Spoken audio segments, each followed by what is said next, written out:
ప్రతిఘటన టీవీకి స్వాగతం. క్షణక్షణం మీకోసం. కాల్పుల విరమణ తర్వాత భారత్ పాకిస్తాన్ చర్చలకు సిద్ధమవుతున్నాయి. ఈ చర్చలో భారత్ ఏ అంశాలను ప్రస్తావించనుంది అనేది ఆసక్తికరంగా మారింది. పాక్ తో దేని గురించి మాట్లాడే అవకాశం ఉందనేది ఉత్కంఠగా మారింది. ఇరు దేశాల మధ్య తీవ్ర ఉద్రిక్తతలు నెలకొన్న వేళ భారత్ పాకిస్తాన్ చర్చలపై యావత్ దేశం ప్రపంచం ఆసక్తిగా ఉంది.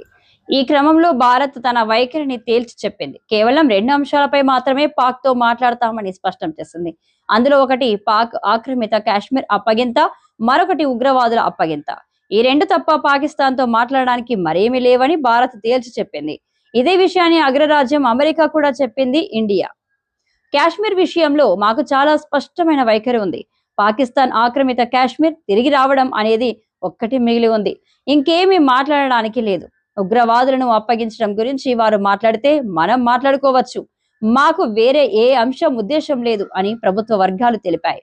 అంతేకాదు కాశ్మీర్ విషయంలో ఎవరూ మధ్యవర్తిత్వం వహించకూడదని భారత్ స్పష్టం చేసింది. మేము ఎవరూ మధ్యవర్తిత్వం వహించడానికి కోరుకోవడం లేదు.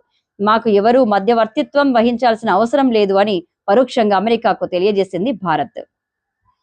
దీర్ఘకాలంగా నలుగుతున్న కాశ్మీర్ వివాదంపై భారత్ పాకిస్తాన్ మధ్య మధ్యవర్తిత్వం వహించడానికి అమెరికా అధ్యక్షుడు డొనాల్డ్ ట్రంప్ ముందుకొచ్చిన సంగతి తెలిసిందే. ట్రంప్ ప్రతిపాదనను దృష్టిలో పెట్టుకుని భారత్ తన వైఖరిని తేల్చి చెప్పింది. మరోవైపు పాకిస్తాన్ ప్రధానమంత్రి షహబాజ్ షరీఫ్ మాత్రం మధ్యవర్తిత్వ ప్రతిపాదనను స్వాగతించారు.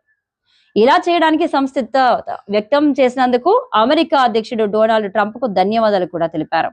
ఇరు దేశాల మధ్య ఉద్రిక్తతలు తగ్గించడానికి, కాల్పులను ఆపడానికి భారత్ పాక్ అంగీకరించాయి. 2 అణ్వాయుధ పొరుగు దేశాల మధ్య పెరుగుతున్న సైనిక వైరాన్ని తగ్గించడానికి ఈ ఒప్పందం ఉద్దేశించబడింది. దాంతో 2 దేశాల మధ్య ఉద్రిక్తతలు మరింత పెరిగాయి. ఆపరేషన్ ప్రతిస్పందనగా పాకిస్తాన్ సైన్యం భారత్ పై దాడికి యత్నించింది. సైనిక స్థావరాలు, నివాసాలు లక్ష్యంగా డ్రోన్లు, క్షిపణులు, ఫిరంగులు ప్రయోగించింది. పాకిస్తాన్ దాడులను భారత్ సమర్థవంతంగా తిప్పికొట్టింది. పాక్ డ్రోన్లు, క్షిపణులను గాల్లోనే కూల్చేసింది. పాకిస్తాన్ పై తాజా చర్య 40 ఏళ్ల ఉగ్రవాదానికి ప్రతిఫలమని భారత్ చెప్పింది.